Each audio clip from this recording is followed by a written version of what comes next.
Hello, ladies and gentlemen. Thank you for watching Supercars Today TV here on Facebook, YouTube, whichever social media platform you are watching it on, Twitter. Hit that like and share button if you would, please, because we've got a special guest for part 2 here. We just got done with part 1 and thoroughly enjoyed it, and I am now so proud because I know how to say his name correctly, and he didn't correct me until I asked him, and it's Dick Doheny.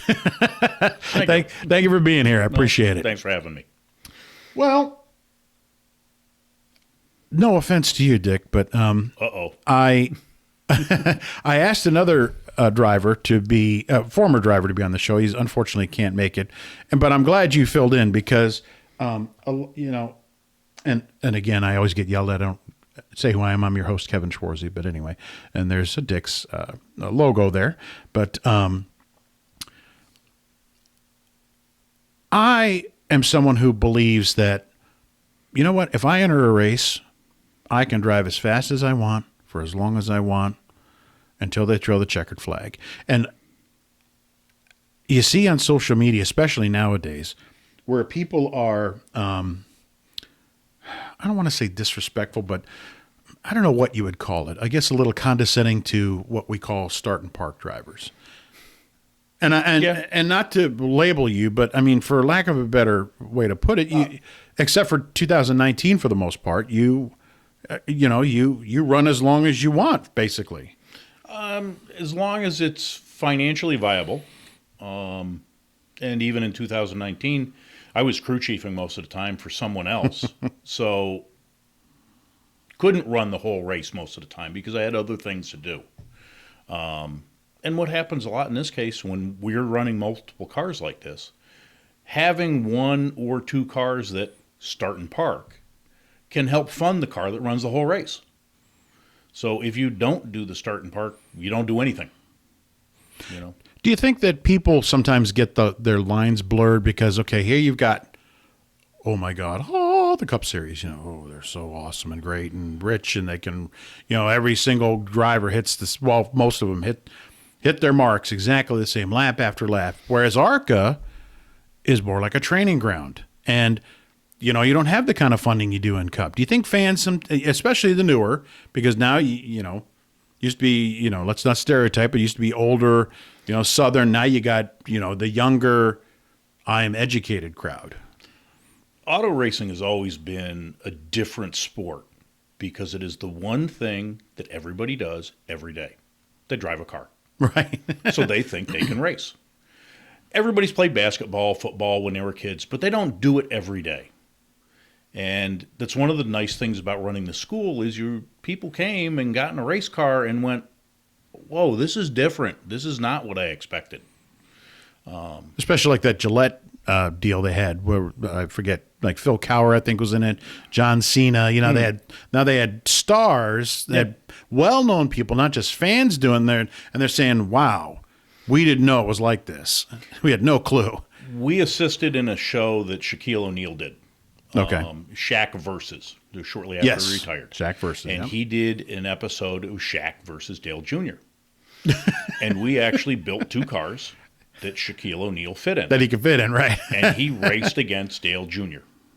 And at one point he got out of the car and said, this is the hardest thing I have ever done in my life. Mm-hmm. It was truthful. Was it really the hardest thing he's ever done? I find that hard to believe. He's won the NBA championship. But right. He was totally blown away by what was going on and how physically demanding it is. So, being that we are on what we like to call the show and tell part of the show, or I always remind people, Bobby Boucher says maybe show but don't tell. Our first logo up here is Fast Track, and maybe talk a little bit. You've already talked about Fast Track, yep. but you've been here for years, so obviously it's a place that I would, figuratively and literally you call home. Yeah, for the most part. Like I said, I needed to scratch an itch. And wound up coming down here, doing a 3-day school with Andy. Have a very good friend of mine that lives nearby me that has also done quite a bit of racing for Andy. And it's kind of weird that we both wound up down here through completely different paths. Ed Pompa was photographer at our local short track when I was racing. And then he decided to pursue driving. And came down, did some schools, has been driving for Andy for years. I lean more towards the mechanical side. And came down and started working on cars for Andy and pit crewing. And here we are. It's just snowballed. And now I'm in a place where he can't get rid of me. Well, what I've seen you do, I don't think he wants to get rid of you. I don't think there's a way he possibly can get rid of you with all you do. Like any marriage, there are bumpy spots. Of course. Yeah, I guess. Well, I've watched you and Andy and Chief at the lunch table here sometimes, and yeah, it's like the dysfunctional family. Mm-hmm. But we were talking about this car earlier. This is, I believe, 2014 because it is a steel body. Yep. But that is a pretty car. And that's your first Daytona start, if I'm not mistaken. Yes, it is. Andy called me up and made me an offer I couldn't refuse. If you want to help put it together, do you want to drive it? Hell yes. Does a bear dump in the woods? Why not? Something I never imagined I would ever do. Never imagined I'd ever drive an ARCA. Like I said, I came down to do a 3-day school, and it snowballed from there. I remember the first time I went and tested at Daytona, the first 5 laps were garbage because I sat in the car staring around at the place going, this is Daytona. What am I doing here? I don't deserve to be here. And now you look at some of the drivers that come through and go, what are you doing here? I'm just kidding. I'm kidding, it's guys fun out there. You know, we always have some young kids that are trying to make their way into the sport, and we get to take them down to the test at Daytona and show them the ropes. And again, this is a training ground. Yes. ARCA, people don't understand that, yes, you have to learn somewhere. I mean, you know, let's face it, NASCAR doesn't want 48 guys out there wrecking. They'd rather to have it in another place. So Bill France and John Markham kind of figured it out. And, you know, I've never seen published reports that that's the reason they did it, but I'm quite sure that, hey, you know, we got to have a place for these guys to do this and, you know, hopefully get better. And, yeah, a lot of ARCA guys have come through and become successful. And is that something you think you're going to do one of these days? You're going to say, hey, you know, I'm going to, you know, start running better. I'm going to start looking for sponsorship. Or are you kind of happy doing? You're chuckling, so. Everybody would love to run full time and, you know, be the big star. You need to be realistic. Like I said, I'm much better at building them than I am at driving them. You put me in a top flight cup car, I'd be lucky to make the field. Much less go out and win. You know, those are the 40 best stock car drivers in the world. Then you've got 35 next best running in Xfinity, and the 30 next best running in the Truck Series. So running in the ARCA Series, that's pretty high level. Well, you know, you don't lack for popularity, though, like this next picture we've got up on the screen here during the show and tell section of our show. And I believe that should be, I'm trying to tell by the inside wall there, it's got like those parking barriers up. I think is that Salem, I think? But could be. Somewhere. You know, you see. Like anything else, I drive it, I break it, I get to fix it. You get to which I'm sure makes a big difference in, you know, which pedal you're using and where you're at. Mm-hmm. I'm quite sure. And do you think that's something that some of these guys should do is, hey, not just come and drive it, come for a while and work on it too? Definitely. As far as I'm concerned, yeah, you need to know the nuts and bolts. Not be proficient at it. I mean, there are chassis specialists, there are engine specialists. You don't have to be perfect in all areas. But proficient. You need to know how it works. You need to know when you turn this screw, what does it do? And there are some people that don't have that feel. And I think the people that know that have gone further in the sport. In the immortal words of Bugs Bunny, not the wet one, you know. Yeah, so. Yeah, I think it definitely makes a difference, and yeah, you should. Speaking of red, YouTube is mostly red, and we would appreciate if you go and like and hit the like button and share these videos here, and subscribe to our channel. You can also see our email address there at scttv91@gmail.com. You see our phone number there. You also see our Facebook link and our Twitter link, and we'd appreciate it if you hit that notification so you'll see interviews like we're doing with Dick Doheny. It's too bad it's not phonetically spelled, but that's not up to you, right? Oh, well. That was probably Ellis Island or something, right? And now we're on the big one. Well, you started it at dinner last night. This one isn't one that we fixed. I didn't think so. Well, who were you driving for here? This is 2016, and where were we at? You tell the story. That would be Springfield, and that was Tommy Praytor, Max Force Racing. Tommy gave me a call and wanted to know if I'd run the 2 dirt races for him. And sure, why not? You know what you're asking for. Apparently he didn't. Coming off a turn 4, it was in practice. Coming off a turn 4, hit the crossover gate. And what you can see is the result.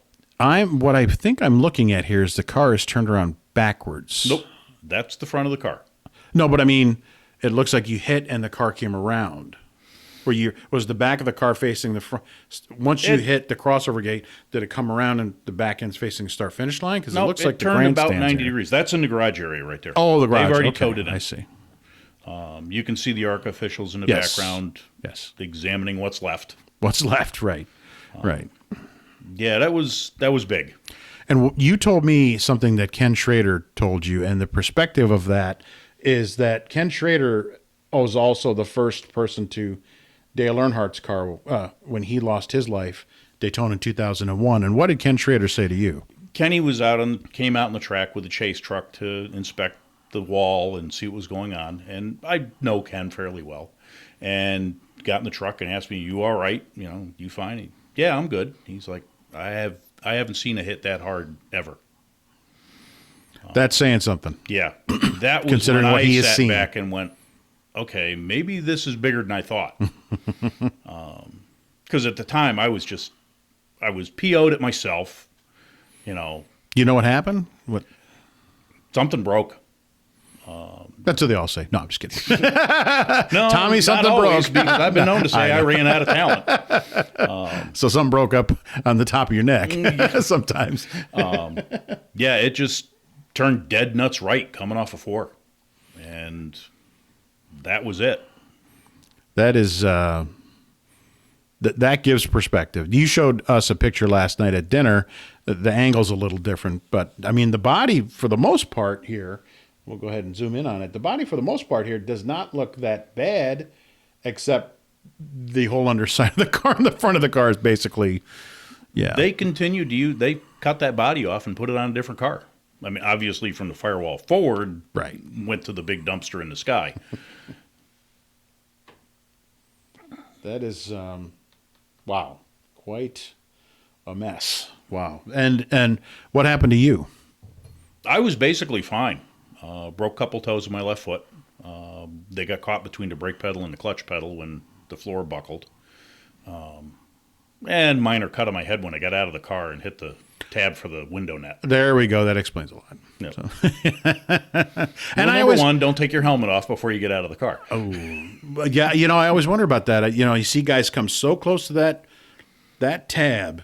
I mean, you're talking, I don't know if there's such a thing as a micro inch, but, they come so close. And I think, man, whenever anybody's ever caught their melon on that. Oh, yeah. It's one of the things, to go back to the schools, as we get students in and out of the cars, you'll see the instructors hold their hand up and cover that tab up. Yeah. Because like a cop will do when he's it's shoving worth 3 somebody in the stitches car. every time. And as part of the school, you get free bandages. Oh my gosh! You're surprised when it doesn't happen more often. Yeah. And this would be the next dirt race, racing for Tommy, because I believe you only drove 2 races for him, if I'm not mistaken. Yeah, just 2. And so Tommy said, "Yeah, come back and let's see if we can wreck another one." I guess.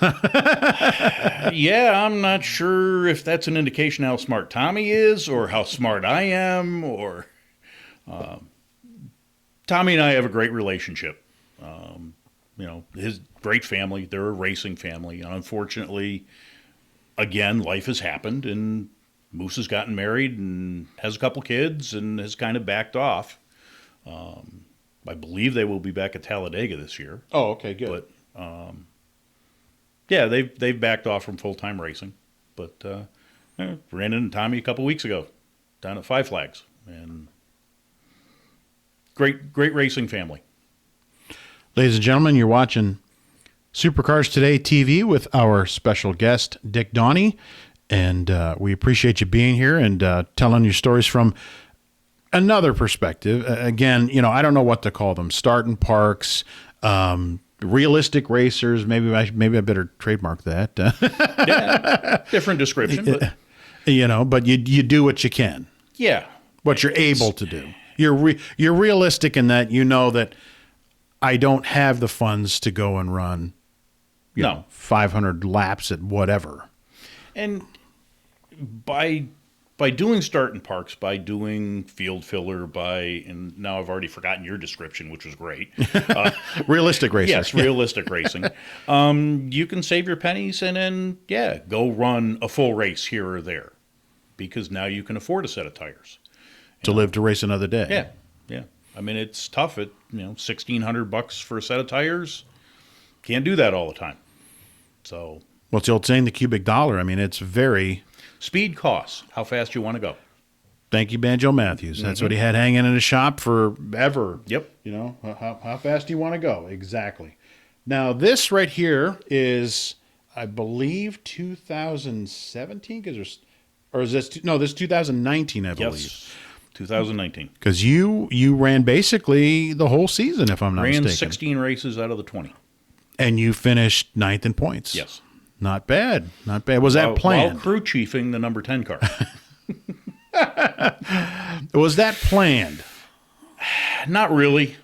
The way the point structure is in ARCA, you get bonus points for competing in 5 block segments. And with Daytona, Talladega, we're going to run those races. And then Andy decided, okay, let's fill in a couple of the races and go from there and see what happens. And it went from there. That was actually an old steel body car, Busch North car. We hadn't run in years. Oh, okay. Started out as a test car.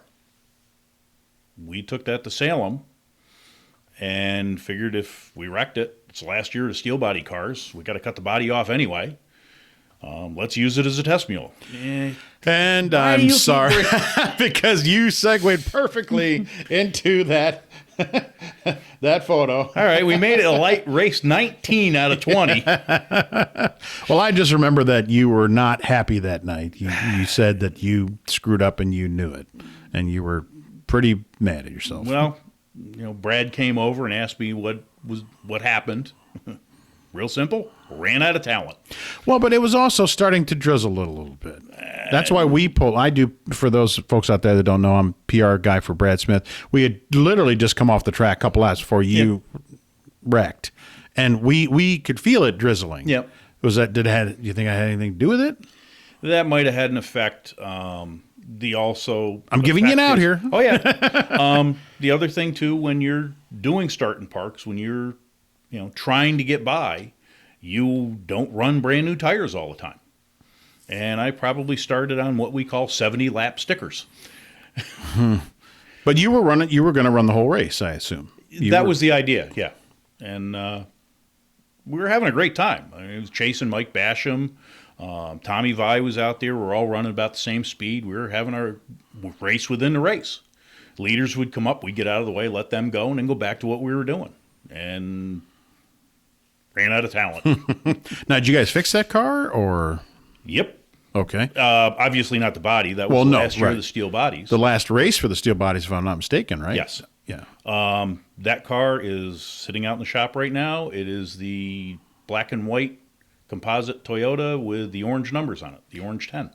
Gotcha. Okay, well, then I'm assuming since you wrecked it, you had to fix it? Or pretty much, yeah. You know, this shop is kind of whoever gets to it, kind of hands-on thing. Well, basically, Mike Schroff, Big Chief, and myself work here full-time. Jay works 3 days a week. We have one college student that helps out when he can, and he usually winds up getting 30 to 40 hours a week. And a couple other people that help out, and that's it.